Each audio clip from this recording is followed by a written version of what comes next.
여러분 한 주일 동안 안녕하셨습니까? 저희 생애빛 방송을 찾아오신 여러분들을 진심으로 환영합니다. 하나님 말씀을 더 깊이 알고 싶어서 저희 방송을 찾아오신 여러분들께 성령의 은혜가 크게 함께 하시길 바랍니다. 오늘은 현대 그리스도인들에게 꽤 많은 관심을 불러일으키고 있으며 또 널리 가르쳐지고 있는 한 가지 문제에 대해서 우리가 공부하도록 하겠습니다. 그것은 다름이 아니라 휴거 문제입니다. 비밀 휴거라고 그렇게 부르죠. Secret Rapture. 다시 말해서 비밀리에 의인들의 머리를 잡아채어서 의인들의 영혼을 미리 이제 끌어올려 간다. 그런 뜻이 되겠죠. 천사가 말이죠. 의인들의 영혼들을 미리 끌어올려 가기 위해서 비밀 휴거에 가기 위해서 또 천사들이 큰 베큐um 클리너 같은 큰 베큐um들로 영혼들을 빨아올려 가기 위해서 준비하고 있다는 그런 계시를 보았다는 사람들도 있는 형편입니다. 여러분 이 가르침은 말이죠. 한간에 많은 의문을 일으키고 있죠. 오늘은 우리가 이 마음을 가다듬고 우리 이 말씀을 같이 연구해 보도록 하겠습니다. 제 말을 잘 귀를 기울여서 들어주시면 감사하겠습니다. 여러분 비밀 휴거란 무엇입니까? 과연 그것이 성경적일까요?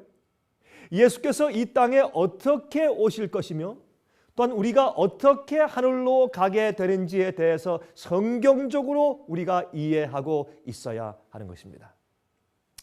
왜 그러할까요? 사탄의 기만과 속임수에 넘어가지 않기 위해서 그러한 것입니다. 마귀는 이 세상 역사 마지막에 최대의 기만을 준비시키고 있습니다. 그는 사람들을 잘못된 가르침으로 좀 혼탁하게 만들어 놓은 다음에 굉장한 기만의 사건을 그가 준비시키고 있는 것입니다.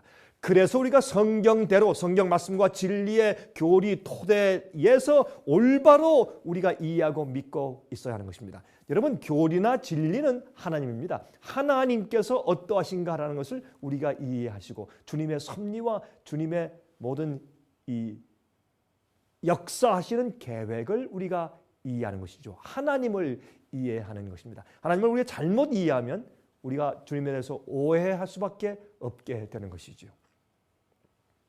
제가 한 번은 책방에서 말이죠. 최대 증발 사건 휴거라는 책을 제가 본 적이 있습니다.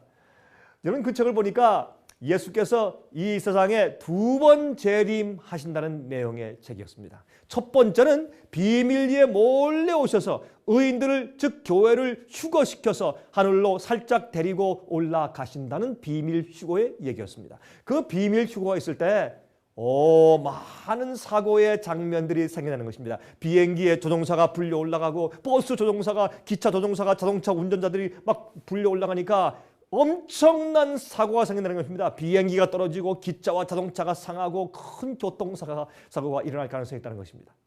그 다음에 7년 동안 환란이 이 땅에 있다는 것입니다. 그때 적그리스도가 장악을 하고 있다는 것입니다. 그때 악인들이 그때 회개할 두 번째 기회를 얻는다고 말하는 것입니다. 의인들은 이미 하늘로 휴거에 올라갔고 비밀리에 그리고 악인들만 남아서 7년 환란을 보내기 때문에 그 7년 환란 동안 악인들만 고통을 당하다가 그때 그들이 다시 회개하는 두 번째 기회를 얻는다고 말하는 것입니다. 그리고 나서 이 7년 환란 이후에 그리고 나서 예수께서 다시 실제로 오신다고 그 책은 가르치고 있었습니다. 이것이 사실일까요? 이것이 성경적인 가르침일까요? 여러분의 안전을 위하여서 제가 솔직히 말씀을 드립니다. 이것은 전혀 성경적인 근거가 없는 가르침이옵니다.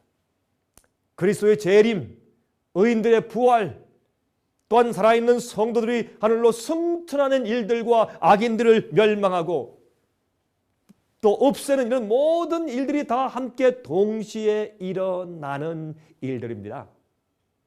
여러분 의인들이 먼저 몰래 올라가고 악인들이 고통당하다가 나중에 예수께서 오시고 이런 일이 아니라 이 모든 일들이 악인이 예수께서 오시는 영광의 그 광채에 다 죽고 의인들은 끌어올려서 공중에서 주님을 만나서 승천에 올라가고 주님께서 나팔 같은 소리로 죽은 자들, 의인들을 부활시키고 하는 이런 일들이 동시에 함께 일어나는 일들이지 따로따로 일어나는 일들이 아닌 것을 우리가 성경을 통해서 알 수 있습니다. 여러분, 마태복음 13장에서 알곡과 가라지를 함께 추수내어 같이 갈라낸다고 되어 있습니다. 언제? 추수 때. 알곡을 먼저 거두는 것이 아니에요. 사실은 가라지를 먼저 뽑아내죠. 자연히 알곡이 갈라지죠. 여러분, 이것은 추수 때 세상 마지막 끝에 있는 일이라고 성경은 말씀해주고 있는 것입니다. 여러분, 데살로니가 후서 1장 7절부터 10절까지 보시면 다음과 같은 말씀이 기록되어 있어요. 우리 한번 좀 보도록 하십시다. 여기 데살로니가 후서 1장 7절부터 10절까지의 말씀 제가 읽습니다. 이렇게 말씀되어 있습니다. 환난 받는 너희에게는 우리와 함께 안식으로 갚으시는 것이 하나님의 공이시니 주 예수께서 저의 능력의 천사들과 함께 하늘에서부터 불꽃 중에 나타나실 때에 하나님을 모르는 자들과 우리 주 예수의 복음을 복종치 않는 자들에게 형벌을 주시리니 이런 자들이 주의 얼굴과 그의 힘의 영광을 떠나 영원한 멸망의 형벌을 받으리로다. 그날에 강림하사 그의 성도들에게 영광을 얻으시고 모든 믿는 자에게서 기이 여기심을 받으시리라. 여러분, 여기 보니까 주님께서 이 땅에 광채로 영광으로 재림하실 때 악인들이 그 광채에 태워 죽임을 당하죠. 멸망당하죠. 또 의인의 변화됨과 의인이 순식간에 변화되어서 승천하는 의인의 변화됨과 또 영화롭게 됨이 동시에 이루어지는 것을 여기서도 볼 수가 있죠. 예수께서 오실 때 악인들이 멸망하고 의인들은 승천하고 하는 일이 동시에 있는 것을 우리가 알 수가 있습니다. 성경은 의인들이 먼저 하늘로 살짝 들려 올라가고 악인들만 남아서 고난받는다는 설명이 한 번도 있은 적이 없습니다. 예수께서 오심을 두 번째 나타나신다고 표현했습니다. 근데 그 두 번째 오실 때 어떻게 오신다고요? 모든 가게들이 눈에 다 보이게 오신다고 설명되어 있지 않습니까? 예수님께서 두 번째 나타나신다. 그러면 다 볼 수 있게, 눈에 볼 수 있게 오시는 것이죠. 그런데 예수께서 말이죠, 첫 번째 오셨을 때는 언제입니까? 이 땅에 육신의 몸을 쓰시고 이 땅에 성육신 하셨을 때 2000년 전에 그때 첫 번째 오신 것이고 두 번째 오실 때 어떻게 나타나신다? 눈에 볼 수 있게 오신다. 그런 뜻이 되겠죠. 여러분, 요한계시록 1장 7절 보면 볼저다 구름을 타고 오시리라 각인의 눈이 그를 보겠고 그렇게 말씀했어요. 각인의 눈이 그를 보겠고, 다시 말해서 의인도 악인도 모든 자들이 다 각각 자기 눈으로 예수님께서 오시는 것을 본다 그 말입니다. 따로따로요? 아닙니다. 몰래 비밀리에 오셔서 의인만 먼저 살짝 데리고 올라가시는 것이 절대로 아닙니다. 여러분, 성경을 다시 한번 연구해 보십시오. 여러분, 성경 데살로니가 전서 4장 15절부터 17절까지 있는 말씀을 보시면 다음과 같은 말씀이 기록되어 있습니다. 우리 한번 찾아보도록 하겠습니다. 데살로니가 전서 4장입니다. 4장 16절, 17절에 다음과 같은 말씀이 기록되어 있어요. 15절부터 17절까지입니다. 우리가 주의 말씀으로 너에게 이것을 말하노니 주 강림하실 때까지 우리 살아남아 있는 자도 자는 자보다 결단코 앞서지 못하리라. 주께서 호령과 천사장의 소리와 하나님의 나팔로 친히 하늘로 쫓아 강림하시리니 그리스도 안에서 죽은 자들이 먼저 일어나고 그 후에 우리 살아남아 있는 자도 저희와 함께 구름 속으로 끌어올려 공중에서 주를 영접하게 하시리니 그리하여 우리가 항상 주와 함께 있으리라 그랬습니다. 여러분, 이것은 비밀스러운 일이 될 수가 없죠. 죽었던 의인들이 천사의 나팔과 하나님의 음성으로 그들이 땅에서 부활해서 올라옵니다. 이 땅에 있는 수많은 잠자고 있는 의인들이 부활하는 엄청난 사건이 생깁니다. 어떻게 이것이 비밀리에 생길 수가 있겠습니까? 여러분, 성경은 의인들이 성전에서 올라가고 휴거에 가는 일과 죽은 의인들이 부활하는 일이 같이 생긴다고 그랬어요. 그래서 이 자는 자 가운데 있던 자들이 먼저 부활하고 살아있는 의인들이 그들과 연합하여서 반갑게 만난 다음에 같이 부둥켜 안고 눈물을 흘릴 때 그들이 같이 둥둥 떠서 하늘에 휴거에 간다고 말씀했지 않습니까? 이것은 엄청난 사건이죠. 수많은 의인들이 무덤에서 나온단 말입니다. 이 일이 비밀리에 일어나는 것이 가능합니까? 때로 그럴 수가 없는 것입니다. 요한복음 6장 40절 이렇게 말씀했죠. 내 아버지의 뜻은 아들을 보고 믿는 자마다 영생을 얻는 이것이니 마지막 날에 내가 이를 다시 살리리라 하시니라 그랬죠. 여러분 참 얼마나 감격스러운 말입니까? 여러분 우리에게 부활이 없다면 우리처럼 불쌍한 사람이 없다고 고린도전서 15장에 사도 바울은 말했습니다. 여러분 예수께서 오실 때 부활이 있습니다. 죽은 자가 일어납니다. 영생을 몸을 가지고 일어납니다. 다시는 썩지 않습니다. 다시는 병에 들지 않습니다. 다시는 죽지 않습니다. 다시는 외롭지 않습니다. 다시는 슬프지 않습니다. 다시는 고난과 고생이 없습니다. 여러분 그 부활의 아침에 주님께서 의인들을 깨우실 때 여러분들은 그때 어디에 계실 것입니까? 여러분 고린도전서 15장 51절 52절에 우리가 잘 아는 다음과 같은 말씀이 기록되어 있습니다. 보라 내가 너희에게 비밀을 말하노니 우리가 다 잠잘 것이 아니요 마지막 나팔에 호련히 다 변하리니 나팔 소리가 나매 죽은 자들이 썩지 아니할 것으로 다시 살고 우리도 변화하리라. 죽은 자들이 썩지 않을 몸으로 부활하고 우리도 변화할 것이라. 우리가 눈을 뜨고 있을 때 갑자기 우리 몸이 영원한 몸으로 썩지 않는 새로운 몸으로 변화되는 것입니다. 얼마나 놀라웠겠습니까? 영원히 살 수 있는 몸, 죽음이 오지 않을 그런 몸으로 주님께서 갑자기 우리가 살아있는 동안에 변화하도록 하실 것입니다. 이것은 죽음 맛보지 않고 살아서 승천할 자들이 겪는 경험이겠죠. 마지막 날에 이러한 일들이 동시에 생기는 것입니다. 환난 전에 휴거가 미리 있는 것이 아닙니다.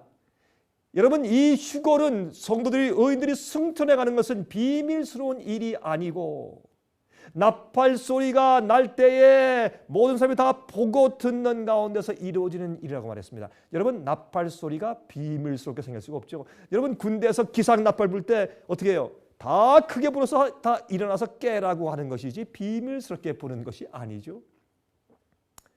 여러분 온 땅의 민족들이 통곡하게 될 것이라고요. 준비되지 못한 악인들이 통곡하여 울면서 멸망당하게 될 것입니다. 여러분이 휴거를 주장하는 분들은 휴거를 증명하기 위해서 문맥을 무시한 채 마태복음 24장 41절을 인용하는 것을 우리가 들을 수 있습니다. 거기 어떤 말씀이 있습니까? 두 사람이 함께 있다가 한 사람은 데려감을 당하고 한 사람은 버림을 당할 것이라. 그런 말씀이 있죠. 자, 우리 한번 그 말씀이 무슨 뜻인지 한번 같이 살펴보도록 해보십시다. 두 사람이 잠자고 있다가 한 사람은 데려감을 당하고 한 사람은 남겨둠을 당하고 또 두 사람이 맷돌을 갈다가 한 사람은 데려감을 당하고 한 사람은 버려둠을 당하고 이제 그런 말씀이죠. 자, 이 문맥을 우리 그 말씀의 문맥을 함께 같이 읽어보도록 하십시다. 그러면 우리가 오해할 필요가 없는 것입니다. 마태복음 24장입니다. 마태복음 24장 37절부터 42절까지 있는 말씀을 같이 읽어보도록 하십니다. 노아의 때와 같이 인자의 임함도 그러하리라. 홍수 전에 노아가 방주에 들어가던 날까지 사람들이 먹고 마시고 장가들고 시집가고 있으면서 홍수가 나서 저희를 다 멸하기까지 깨닫지 못하였으니 인자의 임함도 이와 같으리라. 그때 두 사람이 밭에 있음에 하나는 데려감을 당하고 하나는 버려둠을 당할 것이요 두 여자가 매를 갈고 있음에 하나는 데려감을 당하고 하나는 버려둠을 당할 것이니라. 그러므로 깨어 있으라. 어느 날에 너희 주가 임할는지. 여러분 이렇게 전체 문맥을 보니까 문제가 없는 것입니다. 예수께서 노아 홍수 때와 예수님께서 다시 오시는 재림 때 유사점을 끌어내어서 재림 사건을 지금 설명해 주시고 계시지 않습니까? 무슨 말입니까? 노아 때 홍수가 올 때 그때 의인들과 악인이 어떻게 갈라졌느냐? 구원받은 자와 멸망받은 자들을 한번 보라. 그걸 말씀하시는 것입니다. 여러분 구원받고 멸망받은 자가 어떻게 비밀리에 이루어졌습니까? 아닙니다. 눈에 보이게 정확하게 이루어졌습니다. 여러분 노아 때 방주에 들어간 자들은 말이죠. 구원을 받았죠. 데려감을 받은 자들은 구원을 받았습니다. 근데 방주에 들어가기를 거절한 자들은 밖에 내버려 둠을 당했습니다. 그러면 무엇을 위해서 밖에 내버림을 당했을까요? 또 다른 회개의 기회를 얻기 위해서요? 아닙니다. 홍수로 멸망당했습니다. 여러분, 예수께서 오실 때에도 마찬가지라는 것입니다. 하나는 하늘로 데려감을 당하고 구원을 받고, 또 악인들은 하나님께서 이 땅에 남겨두고 버려두시는 것입니다. 그때 불로 멸망하는 것입니다. 여러분, 얼마나 간단하게 설명합니까? 그러므로 구원받고 구원받지 못하는 상태가 동시에 같이 이루어진다고 하는 것을 설명하는 것입니다. 노아 홍수 때처럼 예수께서 인자가 임할 때에도 같을 것이다. 그렇게 설명한 내용인 것입니다. 자, 우리 누가복음 17장의 말씀을 좀 펴서 다시 좀 보도록 하겠습니다. 누가복음 17장입니다. 예, 누가복음 17장 26절부터 30절까지 있는 말씀을 같이 읽어보도록 하겠습니다. 노아 때에 된 것 같이 인자의 때에도 그러하리라. 노아가 방주에 들어가던 날까지 사람들이 먹고 마시고 장가들고 시집가더니 홍수가 나서 저희를 다 멸하였으며, 또 롯의 때와 같으리니 사람들이 먹고 마시고 사고 팔고 심고 집을 짓더니 롯이 소돔에서 나가던 날에 하늘로서 불과 유황이 비오듯 하여 저희를 멸하였느니라. 인자에 나타나는 날에도 이러하리라. 이 말씀 가운데는 무엇을 말씀하시는 것입니까? 예수께서 재림하시는 때와 또한 소돔 고모라 성이 멸망할 때와 같은 그런 이 사건들이 생길 것이다. 같은 문제가 있을 것이다. 라고 지금 설명해 주신 것입니다. 다시 말해서 롯이 소돔성에서 데려 나감을 당했죠. 그래서 어떻게 구원받았습니다. 그러나 소돔성에 버려둠을 당한 사람들은 유황불로 멸망당했지 않습니까? 예수께서 말씀하시기를 인자가 임할 때에도 그와 같을 것이라. 그렇게 말한 것입니다. 여러분, 그때 몰래 먼저 살짝 데려감을 당하고 그렇게 비밀 휴거를 설명하는데 이러한 예수께서 말씀하신 예화를 사용하는 것은 부적합한 것입니다. 지금 읽으신 것처럼 여러분 이제 이해가 되시죠? 그러므로 우리가 말씀을 연구할 때 우리가 문맥 전체를 살펴보고 우리가 연구해야지 오해하지 않을 것입니다. 여러분이시여, 예수께서 오실 때 의인들을 휴거시켜 하늘로 승틀에 데려가시고 악인들은 그 불에 태워짐을 당할 때, 예수께서 이 땅에 두 번째 재림하시고 강림하실 때 여러분들은 그때 어디에 계실 것입니까? 여러분, 주의 재림을 위해서 마음이 준비되어 있습니까? 성품이 준비되어 있습니까? 여러분, 같은 장 34장부터 같은 장의 34절부터 37절의 말씀을 좀 같이 좀 읽어보도록 하겠습니다. 우리 아까 읽은 말씀 가운데서 여기에 같은 장입니다. 같은 장 누가복음 17장 34절부터 37절까지 있는 말씀을 읽어볼까요? 이렇게 말씀되어 있습니다. 내가 너에게 이르노니 그 밤에 두 남자가 한 자리에 누웠으매 하나는 데려감을 당하고 하나는 버려둠을 당할 것이요, 두 여자가 함께 매를 갈고 있으매 하나는 데려감을 당하고 하나는 버려둠을 당할 것이니라. 저희가 대답하되 가로되 주여 어디오니까? 여기에 사실 원어상으로 보면 어디에 그러면 그들이 남아있단 말입니까? 어디입니까? 그런 뜻이에요. 어떤 영어 성경에는 어디로 데려갑니까? 그렇게 그런 느낌을 느끼도록 번역된 것이 있지만 사실 그렇지 않습니다. 어디에 남겨둠을 당한 것입니까? 그런 뜻입니다. 말씀하시되 주검이 있는 곳에는 독수리가 모이느니라 하시니라 그랬습니다. 자, 그러면 주님께 주여 어디입니까? 주여 어디에 내버려 둔단 말입니까? 주님이시여, 데려가시는 건 주님께 데려가시는 걸 아는데 어디에 그런 버려둠을 당하는 것입니까? 그들이 버림당하면 죽지. 죽음이 있는 곳에 독수리가 있지 않느냐? 죽는다는 말이죠. 멸망당한다는 말입니다. 그러므로 여러분이시여, 여기 보면은 데려감을 당하고 버려둠을 당해서 죽는 그 일이 동시에 생긴다는 말을 여기에 하시고 있는 것입니다. 다시 말해서 마지막 시대에 의인과 악인, 알곡과 가라지가 갈라지는 것을 말하는 것이죠. 데려감을 당해서 구원받는 자와 버려둠을 당해서 멸망당하는 자들에 대해서 주님께서 강조하신 말이지, 이것을 의인들이 미리 휴거당에 올라간다는 것을 가르쳐 주시기 위해서 쓰여진 그런 예화가, 그런 비유가 전혀 아닌 것을 우리가 알 수 있게 되는 것입니다. 여러분, 예수님의 재림 시에 비밀 휴거가 아닙니다. 7년 환난은 성서적이 아닙니다. 성경의 마지막 시대 7회 동안 7년 동안 환난이 있을 것이라 그렇게 말씀하지 않았습니다. 여러분 7년 동안 마지막에 개국 이래로 없던 큰 환란이 임하면 살아남을 자가 없어 의인들도 다 죽어요. 큰일 나요, 여러분. 악인만 남아서 환란 당하는 것이 아닙니다. 예수님의 재림 시에 부활한 의인들과 살아있는 성도들이 함께 하늘로 승천하여 올라가고 악인들은 주의 영광으로 죽게 됩니다. 자, 그런데 어떤 분들은 이렇게 묻습니다. 그런데 목사님, 이 휴거의 가르침이 현재 수많은 그리스도인들이 다 믿고 있는 것이 아닙니까? 예, 그렇습니다. 그러나 다수가 진리란 법은 없습니다.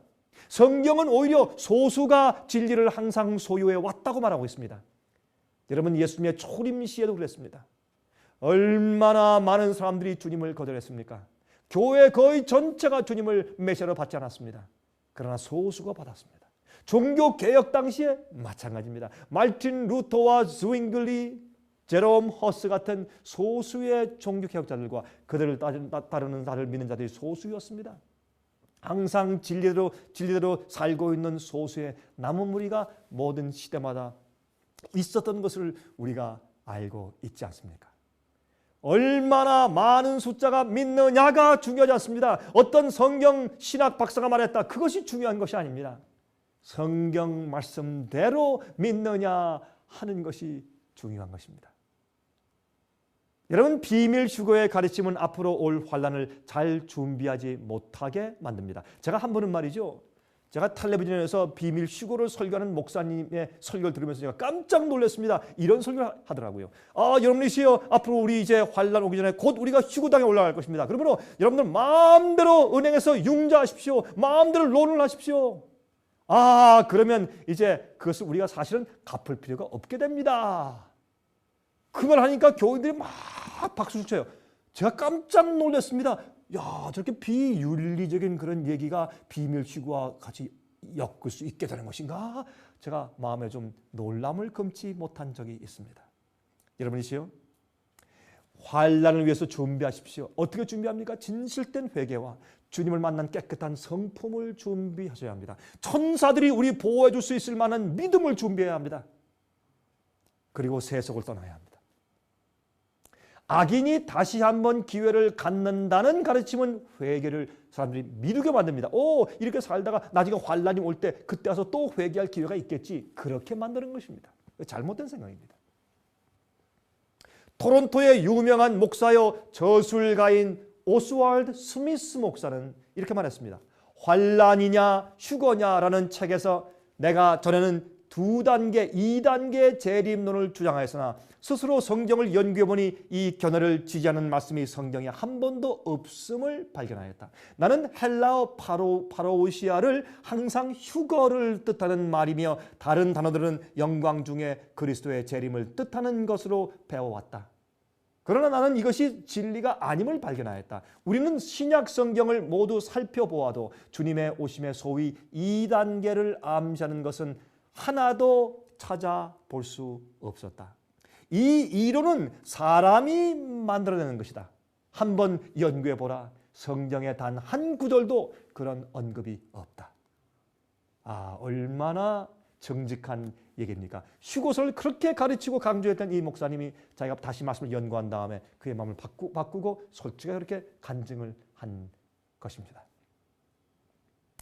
자, 그러면 어떻게 해서 이러한 이론이 교회에 퍼지게 되었단 말입니까? 참, 이 세상에 비밀 휴거를 믿는 사람들이 너무나 많은데 어떻게 이런 비성서적인 이론이 교회에 이렇게 많이 퍼지게 되었느냐 말입니다.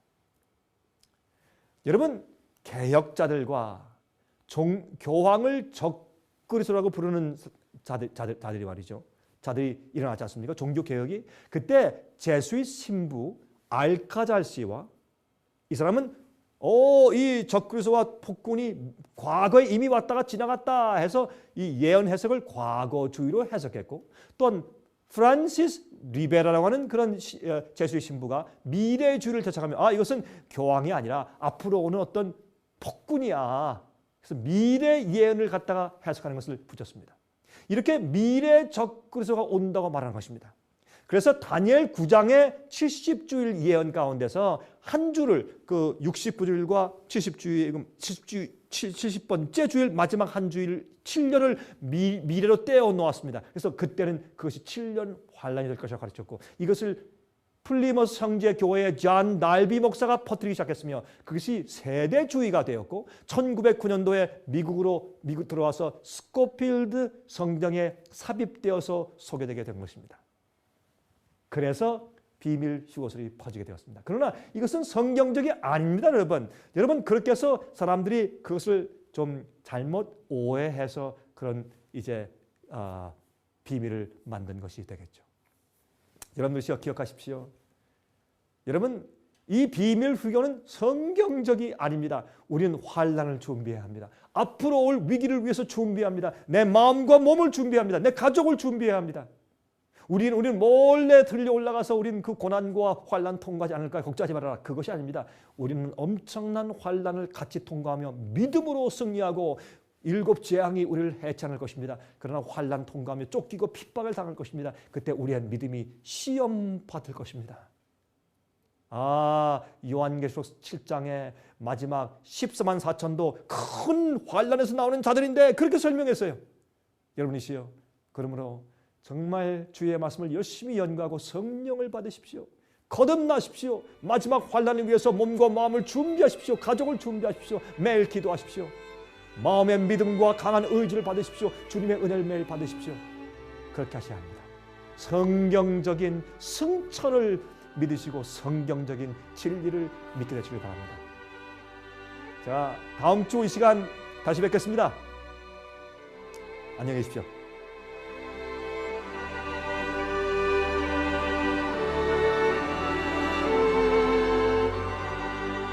은혜스러운 시간 되셨습니까?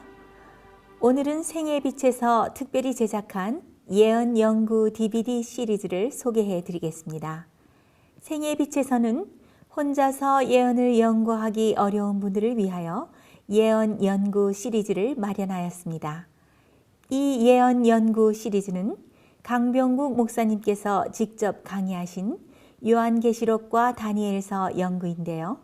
요한계시록과 다니엘서를 1장부터 마지막 장까지 한 절 한 절 해석해 드리는 예언 강의 시리즈입니다.